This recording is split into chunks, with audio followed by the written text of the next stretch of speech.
Hello guys! Ayan, good afternoon. Ayan, nandito po ako sa demo farm today. Kami po ay may General Assembly. I-flex ko lang po sa inyo yung mga halaman dito. Oh. Ayan po. Oh. Ayan guys, oh. May mga tanim dito. Oh. Ayan po, may watermelon. Ayan po. Oh. May bunga na ang watermelon din eh. Ayan po. Oh. Maganda. Ito po yung iba. Ito po, may mga buko. Ayan po. Oh. Cute. Ito po, medyo malaki na. Oh, ang watermelon. Ayan. Ayan po, oh. Ayan po ang mga tanim dito sa demo farm. Dini pa po sa kabila, oh. Ayan po, oh. Ayan, oh, may bunga. Ayan pa po. Ayan ang isa. Ayan, may bunga po ang ano dito.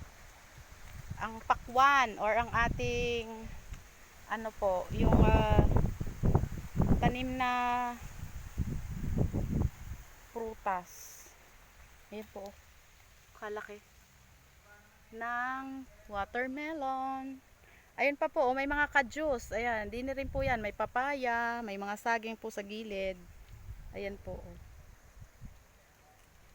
Ito po, may bunga rin ang ka-juice. Ayan. Gaya po ng ka-juice ko doon sa bukid. Ayan po.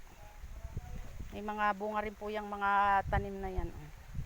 Tapos din po sa pen na ere, diyan po yung pinaka-pen na yan. Yan po yung aming nursery pen. Meron din po yung mga tanim. Ano naman po, lettuce at saka po, ayan, lettuce po ang tanim.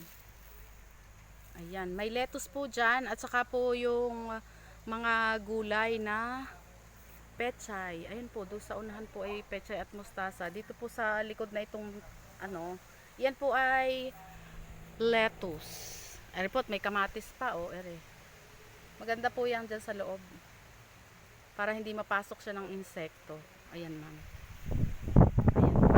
Tapos ere po yung mga tataniman pa. Yung mga tabi po ay may tanim na mga kadyos, tapos sa mga papaya, ayan. Tapos ayan na po ang iba. Dili po sa likod, meron naman pong mga tanim pa din ng iba. Talong naman po. Tsaka papaya, ayan po. Ayan, iyan po yung likod ng aming demo farm. Oh, malinis po yan. Ayan, mga saging naman po ang tanim. Dili po ang mga gulay pang iba, oh. Ayan, may mga talbos pa po ng kamote. Ayan po, oh, may malunggay. Meron pong mga talong din eh. Oh, ayan. May talong, may okra. Ayan po. May okra, tsaka po talong. Ayan, papaya. Marami po mga prutas dito. Ito po ang aming facilities. Ayan, dyan po kami mag General Assembly. Ayan po. Oh. Malalaki na po yung mga okra. Oh. Dilidiligan lang po kasi hindi na po masyadong maulan ngayon. Ayan, medyo malalaki na po. Malapit na rin po yung bumunga. Tapos dito po may mga talbos ng kamote. Ayan po. Ayan po ang papaya. Dito lang yan sa tabi ng aming demo farm.